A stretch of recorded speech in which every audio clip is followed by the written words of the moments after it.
In this video, I'm gonna talk about 4 deadly mistakes I made in my 20s because I think I did some things very wrong, and that was the period from 2010 to maybe around 2020. Those are my 20s because I recently turned 30, and as you can see, I'm an adult now. I'm a grown-up man, so things are different. And I just wanna point out some things. Back in 2010, we didn't have the YouTube, we didn't have the internet that much. Maybe we had a few forums where we could go and learn stuff. We had books. I started reading self-help development at 10th grade, so I wasn't like completely unaware of how life works, but I can say that I was pretty bad. If I could do things differently, would I do them? Probably no, but I wish I did those 4 things completely differently. And the first thing I'm gonna talk about, this is listening to other people. I think listening to other people in your 20s is a stupid mistake. I think you shouldn't listen to anybody in life. You should do what your heart truly desires, because once you make mistakes, those are your own mistakes. You won't regret for mistakes that other people made you do. You're gonna have the consequences for your personal life choices. It won't be your friends, it won't be your mother. And one of the very first mistake I made was like listening to my friends and maybe like family that I should go to a law university. I shouldn't do law university. I'm natural in marketing, so if I went to a business major or business administration, I think I would do much better in life. But to understand my reality, I didn't have a mentor. I didn't have somebody who did business. I barely knew people who had businesses back then because I was born and raised in a very small town. So for me to get around high-level entrepreneurs or like people who do social media or like website development or even like digital marketing or internet marketing, it was very, very difficult. And keep in mind, that was back in like 2008, and the internet was completely different. Smartphones were barely popping up. We used like those Nokia phones where you had to like hit one button to get like a C while you text or whatever. So things were very, very different back then. A lot of my friends from school were going to law, and I was like, oh, I'm good at literature and history. Probably I should go to law school like everybody else is doing. And I did it. I went to law school for 5 years. And in my law school, I would still listen to other people. I would still listen to other people, and I would still take those opinions way too seriously. And I think if I didn't listen to anybody, if I did what my heart truly desired, I would be in a completely different position.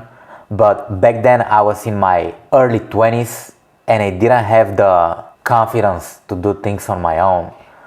Pretty much nobody else could support me. And I still see this theme coming through in my life, and other people try to influence me, but I feel a lot more confident now. And I know that whatever somebody says something, I'm like, oh, this is what you say, but this is what I want to do. And I'm gonna do it regardless of like how other people feel about me or what other people think. I wanted to listen to other people and I wanted to get their opinions because I had this self-doubt. I was suffering from self-doubt, and this is what I could do better. Trusting myself more and doing whatever the fuck I wanna do, not listening to anybody. Because I realize this thing right now, but other people, they don't know my thoughts. They cannot get into my head. They cannot see things. Rarely people around me knew what were my strengths really. Nobody around me knew what I'm good at. And personally, I didn't know it myself, but other people didn't have a clue. For example, I knew I was very good at writing. I knew I am a very good speaker. Probably it doesn't come out that way in English because I'm not a native English speaker. English is my second language, but I still think that even in English, I'm a decent speaker. And once I learn how to talk in front of the camera better, once I improve my camera presence, I'll be crushing the YouTube. And you know that for sure. Okay, the second thing I could do better, the second mistake I did in my 20s was I couldn't figure out my health. And it's still here we still come to the moment where I didn't have enough information. Back then, I was going to the gym, I was working out, but I didn't know, oh, my chair is like super noisy, but I didn't know how to eat healthy. I didn't know how to track calories. I didn't know how much protein I need to eat because there wasn't YouTube. And basically, if you go to the gym and if you have a trainer or a guy you know in the gym, he'll be like, I only eat like rice and pork, and that's what you did. You just like listen to what other people do. And this is my mistake because I didn't research the topic of health. I started researching health in my mid-20s, and I got in my best shape when I was 28, maybe like 27, 28. I did CrossFit and I did like calorie deficit diet. So I remember my diet consisted of like, I would wake up, I would like 75 grams of like protein. No, I would wake up, I would eat 75 grams of oats, a protein scoop, that was my breakfast. Then for lunch, I would have green beans, frozen green beans, one bag with 100 grams of rice and maybe 100 to 200 grams of chicken breast. And I would do this like twice or three times per day so I could hit my macros. I remember that I was eating under 2000 calories and I got in a very, very good shape. But for me to like be in that shape, I need to just do a monk mode and never leave my house ever again. I just need to go to the grocery store, buy food, cook food, and don't do anything else. But I discovered how I can lose weight. I discovered what foods I need to eat so I'm healthy. And health is something that I'm figuring out.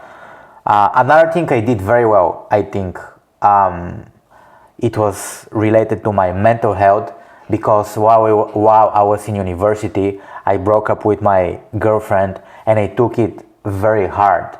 It was very hard for me to get over this breakup. And no matter what I did at this stage of my life, I just couldn't stop thinking about my ex-girlfriend. And I went on YouTube and I think I typed, how do I stop thinking about something? Meditation popped up. Then I discovered Elliot House. I discovered RSD, and then I did like pickup for like crazy amount of time. So those are crazy years. But health, I could do a much better job with my health. So if you're in your 20s, make sure how to count calories, how to lose weight, because losing weight will give you a bunch of confidence, and just getting into a better shape. You'll be able to wear smaller size clothes and your life will improve dramatically just because you lost some weight. So don't overestimate your appearance and take good care of your physical and mental health, because mental health, if you don't figure it out at some moment, it's just like too late to go there. It's just like too late. So what I did back then, I started doing meditation. I remember there was a very good book I read back then. The book is by Vishen Lakiani and it's called The Code of the Extraordinary Mind. So if you wanna get into meditation, that's the best book you could read for like a modern person. So make sure you figure out health, make sure you figure out mental health. And by the way, there is a very good channel if you just wanna lose weight and eat like a somehow normal person.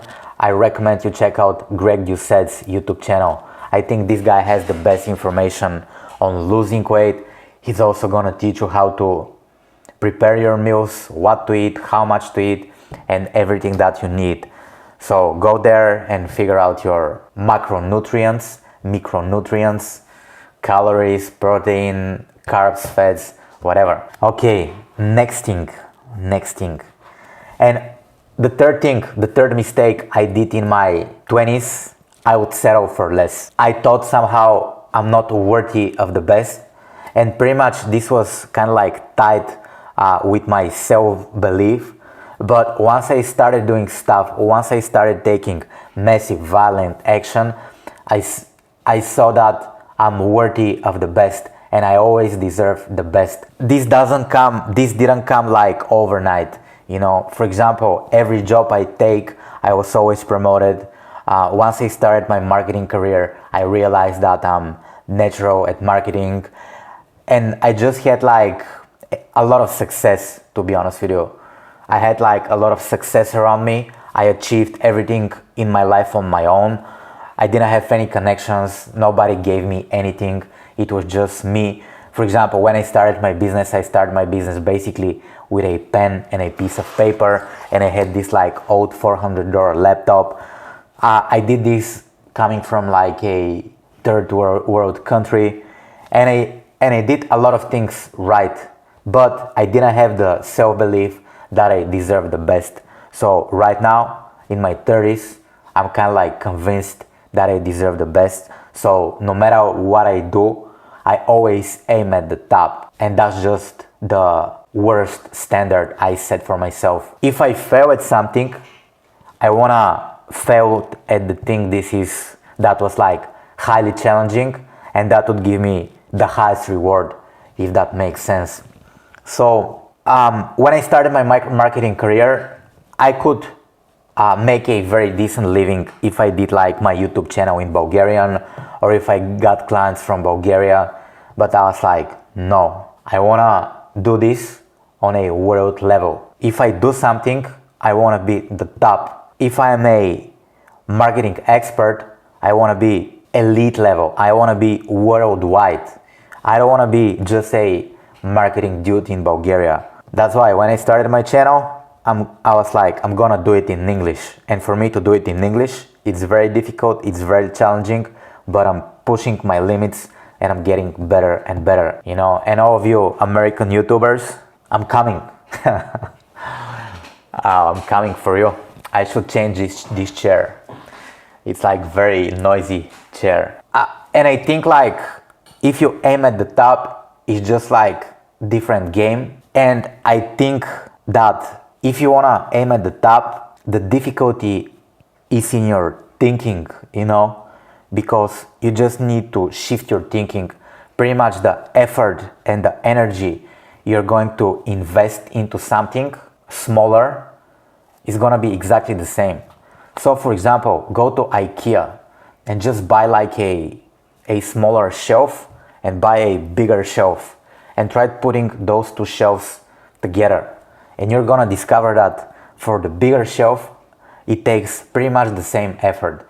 And I truly believe that if you wanna aim at the top, it's the same effort, but you need a mindset shift.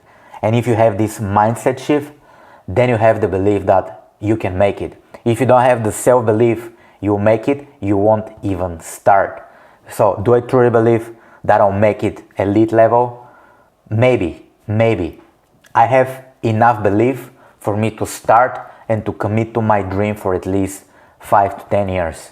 So always aim at the top. No matter what you do, that should be the minimum standard, if I could say it in words that way. Next, mistake number 4 I made in my 20s. I was chasing quick results. I always wanted to do things fast. I was all about speed. And I'm just like, in my personal life, I just wanna move quickly. I wanna move quickly, and when I move quickly, I expect to get quick results because I am somehow talented. I can pick up a skill, I could pick up a hobby and become good at it quickly. Some of the things I pick up, I become very good quickly. but I'm easily bored and I'm chasing quick results. I was chasing quick results because people around me were just like, oh, this should take faster. Oh, I don't know, man, I don't know. But there is something wrong with quick results. And right now, in my 30s, things are very different because I know that for me to build something efficient or to build something that's gonna make an impact, I cannot do that in like 5 days or like a year. Real results take time.